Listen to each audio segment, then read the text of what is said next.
Cher Taylor, je tiens tout d'abord à vous souhaiter la bienvenue au sein de notre société. J'imagine que vous savez que votre mission en tant que General Manager pour l'Amérique du Sud constitue un véritable challenge pour Cosmo. Vous n'êtes pas sans savoir que la fusion-acquisition avec Ebalpa représente un enjeu stratégique majeur, notamment au niveau de la recherche et du développement. Leur département R&D est une réelle mine d'or et je compte sur vous pour en prendre bien soin. J'aimerais que vous me soumettiez au plus vite un rapport écrit reprenant votre analyse de la situation, la stratégie que vous comptez mettre en place, ainsi que votre approche des relations clients. Au niveau de votre plan d'accompagnement du changement, merci d'intégrer aussi les difficultés et résistances potentielles que vous envisagez, les actions de promotion et d'accompagnement du changement que vous proposez, ainsi que les acteurs sur lesquels vous comptez vous appuyer. En somme, je vous demanderai d'être le plus complet possible, compte tenu du temps dont vous disposez. Je souhaiterais également que ce soit vous qui rédigiez l'annonce officielle de la fusion-acquisition d'Ebalpa avec Cosmo. Cette annonce doit s'adresser à l'ensemble des employés des deux sociétés. Ce sera l'occasion pour vous de vous présenter et d'affirmer votre positionnement clé dans cette fusion-acquisition. Soyez concis. Cet email servira d'introduction et d'invitation à la conférence officielle qui se tiendra le 30 octobre prochain. Notez que seulement les membres du comité de direction ont été informés à ce stade et qu'à l'époque, la décision n'était pas encore prise. J'aimerais partager d'ailleurs avec vous le fait que la plupart des personnes présentes lors de cette réunion ont exprimé des craintes, principalement en ce qui concerne la baisse des ventes, mais également au sujet du manque de visibilité des résultats d'Ebalpa. Je vous serais gré de prendre en considération, lors de la construction de vos recommandations, le fait que Skyler m'a envoyé la semaine dernière sa lettre de démission et dès lors ne contribuera bientôt plus à notre futur.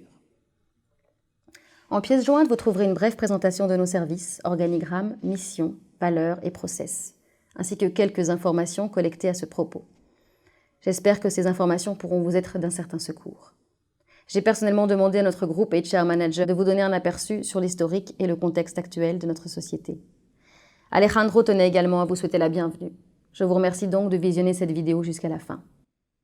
Un grand merci d'avance pour vos recommandations et actions. Bienvenue chez Cosmo Taylor. Je suis navrée de ne pas pouvoir être présente et échanger de vive voix avec vous aujourd'hui. Vous découvrirez de toute façon assez vite que chez Cosmo, on est habitué à fonctionner par système de téléconférence et vidéo-message. Comme vous le savez sûrement, Alicia m'a demandé de vous donner un aperçu sur l'historique et le contexte actuel de Cosmo. Je vous propose donc de commencer par cela. Jusqu'à l'année dernière, Cosmo, appelé à l'origine Tech TAG Service, appartenait au groupe Tech TAG. Je ne sais pas si vous avez déjà entendu parler d'eux, il s'agit d'un groupe leader mondial des technologies de l'énergie et de l'automatisation. Pour faire court, le groupe produit des disjoncteurs, commutateurs, condensateurs, transformateurs, etc. Ils fournissent également des services qui permettent d'optimiser la production d'énergie, la transmission et la distribution de l'énergie sur les réseaux. Le groupe Tech TAG est né il y a 132 ans. Son fondateur Wilfried Grommel avait alors créé une petite société de fabrication d'éclairage électrique et de générateurs à Genève appelée Coasus. C'est à la division automatisation des processus que Tech TAG Service appartenait, fournissant un service externe de maintenance industrielle dans le monde entier. Basé en République tchèque, Tech TAG Service employait plus de 2500 employés répartis dans 30 pays. Il y a un an, le groupe Tech TAG a décidé de vendre son entité service, bien qu'elle générait auprès des clients des dépenses annuelles en maintenance de l'ordre de 450 millions d'euros. C'est la société de fonds d'investissement en participation privée, Greenedge Capital, qui l'a rachetée afin d'en faire une société indépendante leader sur le marché mondial de la maintenance industrielle. Depuis octobre dernier, Tech TAG Service est donc devenue Cosmo, une société indépendante de maintenance industrielle spécialisée dans le maintien et l'amélioration de la production et de la performance des équipements industriels auprès de plus de 300 installations à travers le monde. Nous employons aujourd'hui plus de 2400 personnes et sommes basés, comme vous le savez, à Copenhague. Greenedge Capital a nommé Alicia en tant que CEO de Cosmo. Alicia est entrée dans le groupe Tech TAG il y a 15 ans et a occupé pendant 10 ans différents postes au sein de l'entité service. Sa dernière fonction en date était directrice des finances de Tech TAG Service. C'est dans ce contexte qu'Alicia, soutenue par Greenedge Capital, a décidé de faire l'acquisition d'Ebalpa, qui est une société de maintenance industrielle sud-américaine basée à Cali en Colombie. Ebalpa possède plusieurs entités en Colombie et également implantées au Venezuela, en Équateur et au Gabon. Le contexte étant posé, je vous laisse imaginer l'envergure des problèmes que nous devons affronter dans cette société, au sein duquel le changement fait partie intégrante de l'histoire. J'ai passé la plupart de mon temps ces derniers mois à négocier avec les syndicats. Ceux-ci critiquent principalement le manque d'implication des travailleurs dans la création de Cosmo. Ils disent aussi que nous avons bafoué les droits à l'information et à la consultation et que nous n'accordons pas assez de place aux différences culturelles dans notre approche quotidienne. Un article de journal sur le sujet a également été publié dans lequel ils évoquent le fait que déplacer le siège de Prague à Copenhague n'a pas été sans conséquence pour les travailleurs, que nos travailleurs sont dans l'incertitude alors que le développement de nouveaux concepts et de nouveaux services requiert de la sérénité. Il accentue le fait qu'il n'y ait pas encore été question de formation. Ils accusent même Alicia d'être lobotomisée par Greenwich Capital, qui ne pense qu'à la rentabilité.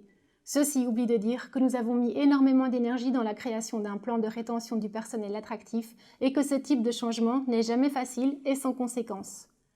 Voilà, de mon côté, je vous passerai un coup de fil demain. Je préfère vous laisser vous concentrer d'abord sur les demandes d'Alicia. À bientôt! Cher Taylor, quand Alicia m'a informé du fait qu'elle préparait une vidéo de bienvenue pour vous, car elle serait à un congrès international lors de votre première semaine, j'ai tout de suite sauté sur l'occasion puisque je suis en vacances cette semaine. Je vous promets de ne pas être trop long. Il me semblait juste important de partager mon vécu avec vous. Avant toute chose, vous devez savoir qu'Ebalpa est toute ma vie. J'ai fondé cette société il y a maintenant 23 ans, avec 25 salariés. Ebalpa est devenu au fil des années un des leaders nationaux dans la maintenance industrielle colombienne et j'en suis tellement fier. Cela n'a pas été de tout repos puisque nous avons au fil des années fait l'acquisition de plusieurs compagnies. Alors, ces intégrations nous ont permis d'élargir notre offre de services à travers de nouvelles compétences tout en renforçant notre présence sur l'ensemble du territoire national. Nous comptons aujourd'hui 1700 collaborateurs, dont 300 intérimaires et 200 contrats à durée déterminée. Nous avons opéré une croissance de 13% il y a 4 ans et présentons, il y a 2 ans, un chiffre d'affaires de 132 millions d'euros. Ma fille Sophia s'inscrit dans ma lignée, mais n'a pas les épaules pour reprendre seule la société dans l'environnement compétitif actuel. C'est d'ailleurs cet élément qui m'a fait renoncer à l'acquisition de TAM, petite société de maintenance colombienne spécialisée dans la gestion des déchets et qui, selon moi, constituait une très belle opportunité de scope deal.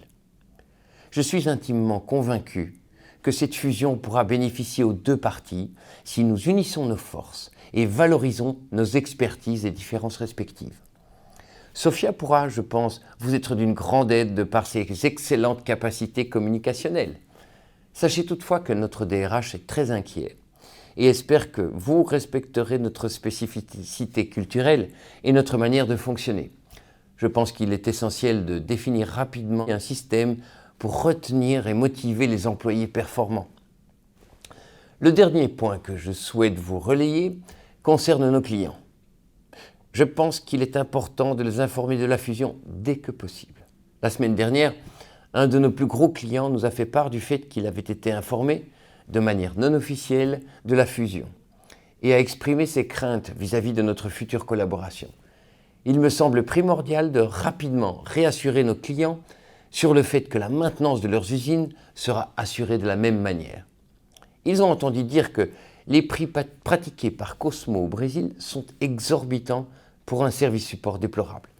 Si nous voulons conserver nos clients, nous devons garantir de garder un bon niveau de flexibilité et la même réactivité qu'auparavant. De récentes études montrent d'ailleurs que les fusions doivent être vues comme des opportunités pour améliorer la relation client. Je pense donc qu'il est important que nous sautions sur la vague. N'hésitez pas à me contacter si vous avez des questions urgentes durant mes vacances.